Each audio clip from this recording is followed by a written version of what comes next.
Terima kasih Anda masih bersama kami dalam Sapa Indonesia Pagi. Saudara, tim SAR gabungan mencapai lokasi warga negara asing asal Brasil yang jatuh di Gunung Rinjani di kedalaman 600 meter, saudara. Korban ditemukan dalam kondisi tewas. Selasa malam, tim SAR berhasil mencapai lokasi pendaki asal Brasil yang jatuh di Gunung Rinjani karena cuaca yang tidak memungkinkan. Evakuasi korban kemudian dilakukan atau dilanjutkan pada Rabu pagi dengan metode lifting atau diangkat ke atas.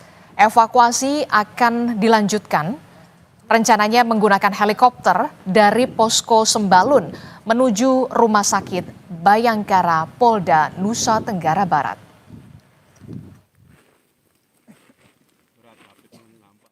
Satu orang rescuer dari Basarnas atas nama Hafid Hasadi berhasil menjangkau korban pada kedalaman 600 meter.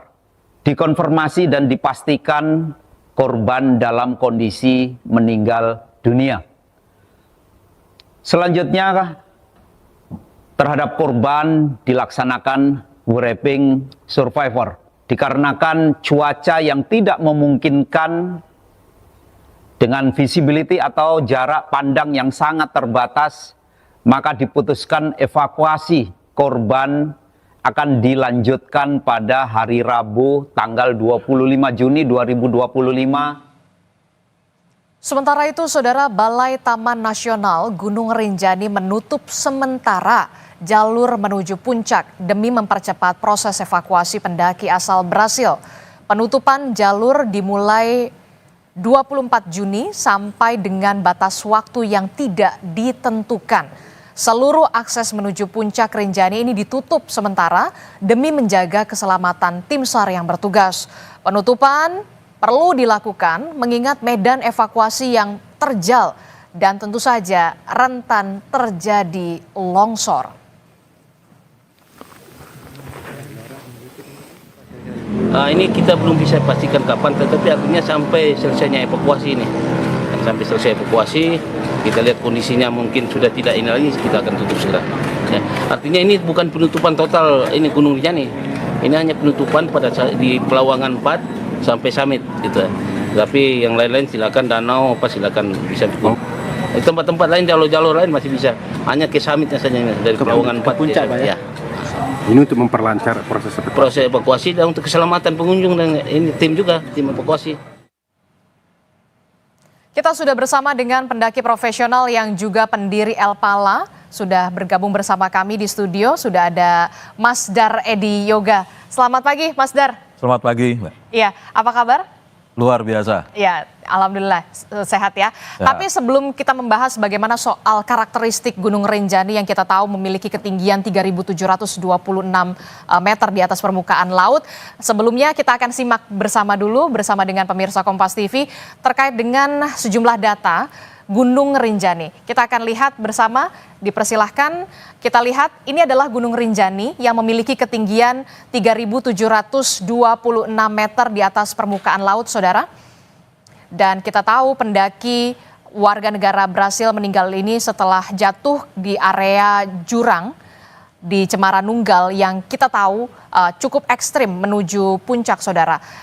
Gunung Rinjani ini memiliki ketinggian 3.726 meter di atas permukaan laut. MDPL kemudian berlokasi di Lombok, Nusa Tenggara Barat. Dan kita tahu bersama status dari Gunung Rinjani ini merupakan gunung api aktif di mana di tengahnya ini ada danau Segara Anak begitu ya. Kami akan rangkum syarat pendakian Gunung Rinjani berdasarkan keputusan Kepala Balai Taman Nasional Gunung Rinjani. Nah, kalau kita lihat, ini calon pendaki harus melakukan registrasi online pastinya melalui aplikasi iRinjani. Lalu wajib memiliki asuransi jiwa dan untuk mendaki, saudara, Gunung Rinjani, Anda ini tidak boleh sendirian. Tidak boleh sendirian. Dalam satu kelompok ini minimal harus 2 orang. Nah, khusus untuk warga negara asing tentu saja wajib didampingi pemandu ataupun guide dan juga porter lokal. Tentunya juga wajib membawa identitas diri dan surat keterangan sehat. Sebenarnya saudara, untuk jalur pendakian sendiri, kami akan berikan pemahaman kepada Anda. Ada beberapa jalur pendakian yang memang sudah dibuka. Yang pertama ada 6 pintu masuk Rinjani, tapi dari data Rinjani National Park.id memang ada 4 pintu masuk pendakian yang sering atau menjadi favorit pendaki. Yang pertama adalah melalui jalur Sembalun. Jalur Sembalun ini adalah jalur utama di mana biasanya pendaki-pendaki pemula, wisatawan-wisatawan asing ini masuk melalui jalur Sembalun. Oke. Dan yang kedua adalah sekitar 90% pendaki ini masuk melalui pintu jalur Sembalun. Kemudian ada juga jalur Senaru. Kemudian juga ada Timbahnu dan juga Aikberik. Sebenarnya juga ada Sembalun, Senaru dan juga Torean. Torean itu biasanya jalur untuk turun setelah kita mendaki Gunung Rinjani. Dan kita tahu saudara, pendaki asal Brasil Juliana Marins jatuh ke dalam jurang di kawasan Gunung Rinjani dan titik jatuhnya ini berada di sekitar Cemaranunggal yang dikenal, kita tahu ini merupakan jalur ekstrim menuju puncak Gunung Rinjani. Kalau kita review kembali melihat data Balai Taman Nasional Gunung Rinjani di tahun 2024, di tahun kemarin, kecelakaan di Gunung Rinjani ini didominasi karena jatuh dan juga terkilir, saudara. Ada setidaknya 43 pendaki yang mengalami jatuh dan juga terkilir accident-nya. Kemudian juga ada tersesat ada 3 pendaki, kemudian karena faktor sakit juga ada 12 pendaki, kemudian ada gangguan binatang dan juga korban meninggal dunia. Sebenarnya kalau kita lihat di tahun 2025, datanya di tahun 2025 saja kemarin di bulan Mei itu ada pendaki asal Malaysia yang juga meninggal dunia akibat tergelincir di Gunung Rinjani, tepatnya di jalur Torean. Begitu ya. Untuk mengetahui bagaimana sebenarnya kita tahu peristiwa ini banyak sekali disorot oleh dunia internasional. Gunung Rinjani punya ketinggian 3.726 meter di atas permukaan laut, statusnya gunung aktif dan banyak sekali wisatawan, pendaki, pemula ingin menaklukkan dalam tanda kutip ya Gunung Rinjani ini. Pak, karakteristik sebenarnya Gunung Rinjani ini seperti apa? Ya, Gunung Merapi Rinjani ini kan memang salah satu destinasi yang sangat favorit bagi para pendaki. Betul. Karena bagi para pendaki kalau belum ke Rinjani itu belum mendaki gunung katanya. Ya. Namun untuk mendaki gunung apapun kita harus mempersiapkan diri. Mempersiapkan diri mulai dari fisik, peralatan, dan pengetahuan tentunya. Dan untuk Rinjani sendiri sebenarnya medan yang didaki lewat Sembalun itu tidak begitu sulit. Tidak begitu terjal karena dia lebih landai, kemudian membutuhkan sampai camp terakhir itu sekitar 8 sampai 9 jam pendakian. Beda halnya kalau lewat Senaru. Senaru itu bisa 13 jam dan agak mutar dia. Dan sebenarnya kalau cuaca di gunung itu memang susah diprediksi. Betul. Karena kita merasa cerah nih, tapi begitu sampai pendakian di atas berubah tiba-tiba. Itu bisa saja terjadi. Dan untuk Rinjani ini musim pendakiannya ya lebih baik itu ini sebenarnya musim pendakian. Di April sampai sekitar Agustus. Gitu ya. Itu yang paling aman, nyaman untuk mendaki di Rinjani. Memang untuk pemandangannya memang sangat indah. Paling indah lah kalau gunung-gunung yang ada di Indonesia itu ya memang Rinjani. Karena dia gunung nomor 2 tertinggi untuk gunung berapi di Indonesia. Kalau kita lihat kan ya dari krononya begitu ya, pendaki warga negara asing asal Brasil ini kan mendaki bersama dengan rombongan. Ada porter juga, kemudian ada tour guide juga, kemudian dilaporkan terpleset begitu ya, tergelincir, kemudian jatuh di pukul 6.30 waktu Indonesia bagian tengah pagi. Begitu ya, tepatnya di Cemaranunggal. Nah, bisa dijelaskan Mas Dar, kawasan Cemaranunggal ini sebenarnya seperti apa? Ini kan kalau tidak salah sebelum akhirnya terperosok, warga negara asing ini sempat beristirahat dulu sejenak, kemudian duduk dulu di jalur pendakian sebenarnya. Saya tidak mengetahui krononya, ataukah tertinggal atau seperti apa. Nah, untuk jalur Cemaranunggal ini sebenarnya seperti apa? Ya sebenarnya jalurnya ini ya terbuka ya karena tidak ada pepohonan. Tidak ada vegetasi di sana. Tidak ada vegetasi. Jadi hanya hamparan pasir aja. Pasir. Iya. Pasir dan bebatuan. Bebatuan ya. Jadi kalau kita naik 2 langkah bisa kita turun jadi ke belakang lagi. Jadi memang perlu teknik tersendiri lah untuk mendaki gunung yang pasir ya, pada pasir itu. Dan lagi sebenarnya kalau kita lihat ya dari tempat dia terjatuh, sebenarnya kan itu masih ada daerah yang luas gitu. Kenapa mesti berada di pinggir kawah? Jadi korban ini duduk di pinggir, sangat di pinggir kawah. Ya. Itu yang kemudian jadi pertanyaan kita, mengapa kemudian tidak ke tengah begitu untuk mengantisipasi peristiwa semacam ini terjadi? Ya. Kalau saya melihat atau menduga ya, karena keindahan Rinjani ini, pasti orang akan berupaya untuk mencari spot atau angle untuk mengambil gambar. Mungkin saja dia selfie atau apa, kemudian terjatuh ke belakang. Bisa saja seperti itu. Banyak inilah faktor yang membuat kenapa dia mesti duduk di pinggir kawah. Padahal kan masih ada. Iya, memang jalan sangat ini, besar. kalau kita lihat ya pemirsa Kompas TV di foto ini kan memang sebenarnya ini daerah Cimoronunggal dan sebenarnya di sebelah sana itu masih bisa untuk duduk ya di tengah-tengah ini. Tidak terlalu pinggir ya. Memang sebaiknya ketika beristirahat itu tidak terlalu di pinggir. Betul. Dan kalau misalnya ada di pinggiran sini kan, kalau dia pas kehilangan kesadaran atau apa kan bisa aja ngejeblak ke belakang. Betul. Nah, tapi kalau saya sih menduga fisiknya ini kan seorang petualang. Petualang ya menurut saya ini faktor karena kesalahan sendiri, karena abai. Itu menurut saya, pendapat saya. Oke, kalau kita lihat ini kan konturnya ini kan berpasir dan juga berbatu begitu. Apalagi ketika korban ini sempat untuk izin istirahat. Oksigen di atas sangat tipis begitu ya. Betul. Mungkin saja sempat pusing dan segala macam, itu kita masih dugaan begitu ya. Apa yang perlu diperhatikan sebenarnya sebagai pendaki gitu ya ketika kita ingin naik gunung begitu ya, apalagi ini Gunung Rinjani nggak main-main begitu ya, salah satu gunung yang bisa dikatakan ekstrim juga begitu ya jalurnya. Apa yang sebenarnya harus dipersiapkan selain persiapan misalkan standar lah, senter, tali, logistik dan segala macam gitu ya, tapi secara fisik, secara mental, pengetahuan soal Gunung Rinjani apa yang harus dipersiapkan sebenarnya? Yang utama adalah fisik. Kita harus mempersiapkan diri betul dengan berlatih. Apakah itu jogging atau naik turun tangga itu penting. Betul. Karena minimal seminggu. Iya, dalam seminggu itu paling nggak 3 kali ya, paling tidak. Karena kita aja untuk mempersiapkan sebuah pendakian, biarpun kita sering mendaki, tetap aja kita harus berlatih. Berlatih membiasakan kaki ini untuk naik dengan cara naik turun tangga. Fisik itu adalah hal yang utama. Kemudian mental. Mental ini harus benar-benar siap dengan menghadapi situasi. Peralatan sudah pasti harus, mulai dari kelengkapan diri, dari sepatu, kaos kaki, celana, kemeja, jaket, kupluk untuk tutup kepala, itu harus. Dan proses aklimatasi untuk sebuah gunung di atas 3.000 itu penting dilakukan. Jadi kita harus penyesuaian diri, karena setiap orang kan ada yang kemampuan menghisap oksigen paru-parunya ada yang bagus, ada yang butuh proses.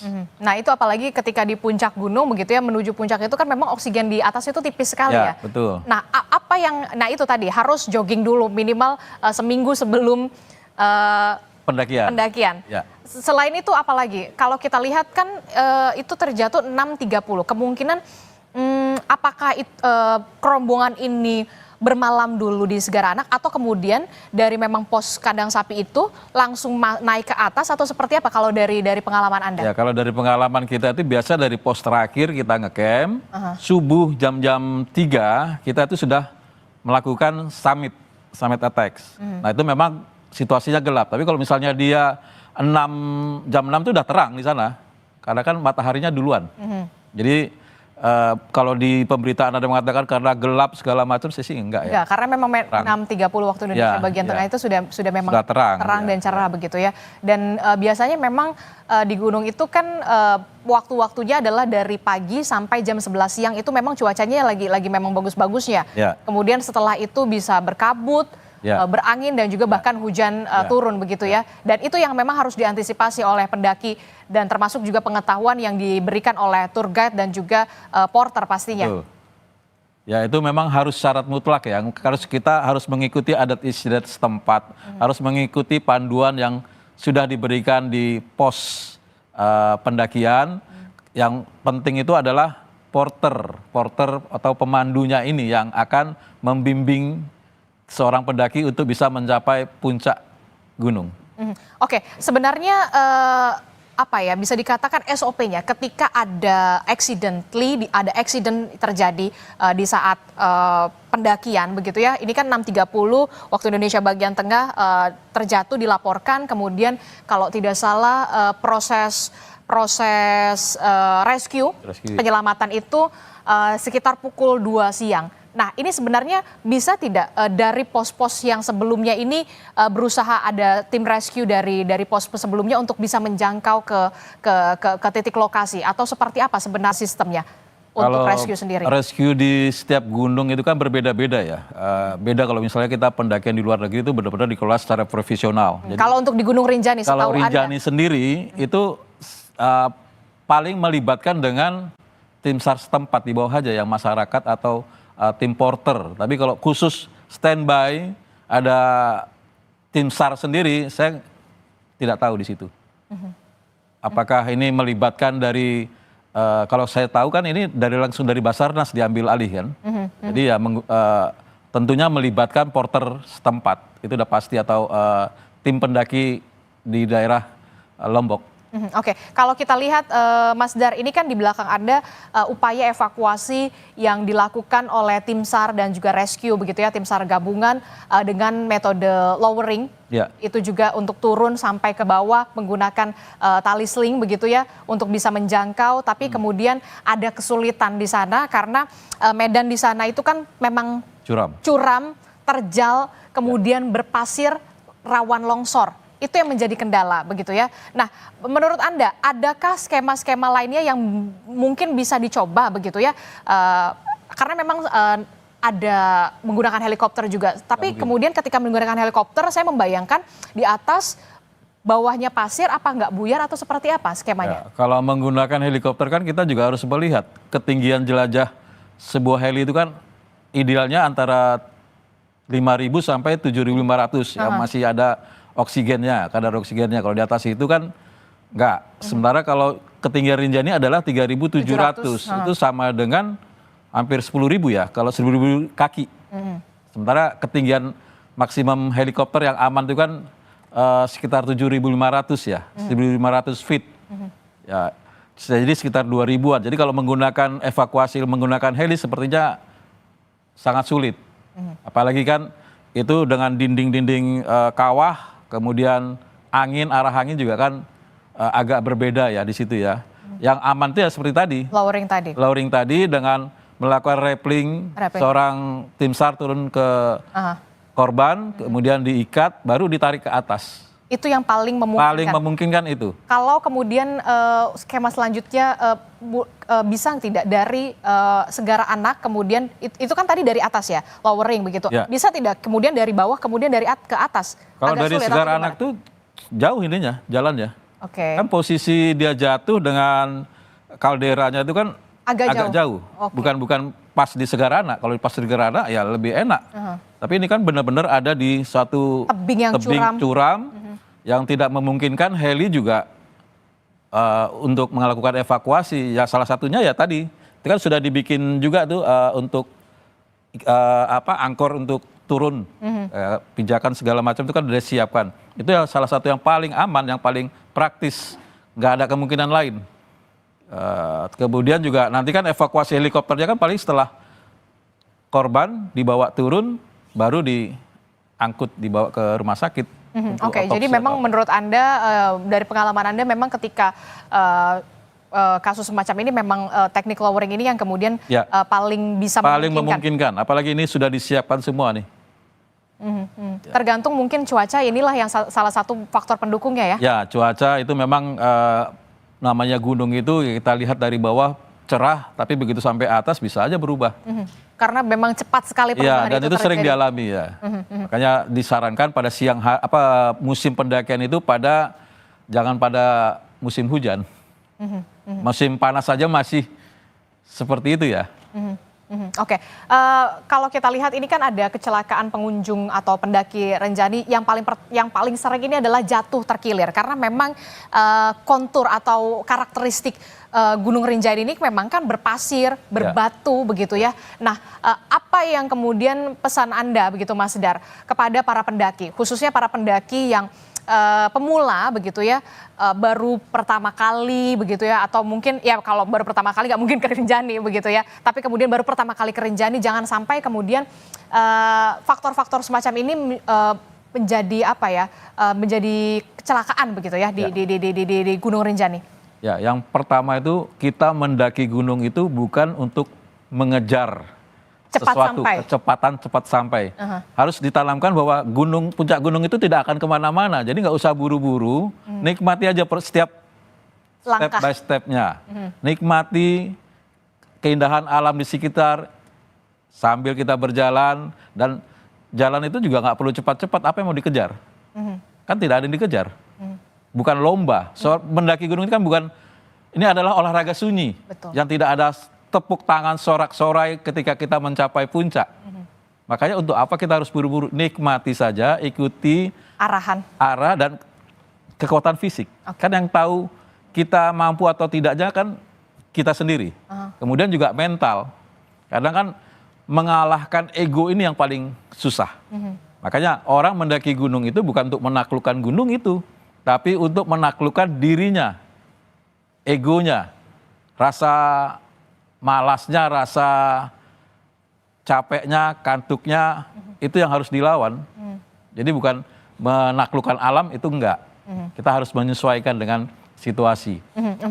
Termasuk juga soal jalur pendakian. Jalur pendakian itu kan yang paling common adalah dari Sembalun. Karena memang Sembalun ini adalah jalur yang paling bisa dikatakan dalam tanda kutip paling mudah, tidak terjal, lebih cenderung datar, padang savana dibandingkan jalur Senaru ataupun Torean yang bisa dikatakan bahkan disebutkan Jurassic Park-nya Indonesia. Betul. Nah, itu yang kemudian apa yang bisa dipesankan kepada para pendaki soal masuk melalui jalur mana yang memang seharusnya kalau memang merasa masih pemula dan masih belum berpengalaman, ya lewat mana, kalau mau tantangan lewat mana begitu. Silakan. Ya, kalau misalnya mau aman itu lewat Sembalun, karena saya pernah membawa teman wanita, teman kampus, mendaki Rinjani, dia sama sekali belum pernah naik gunung.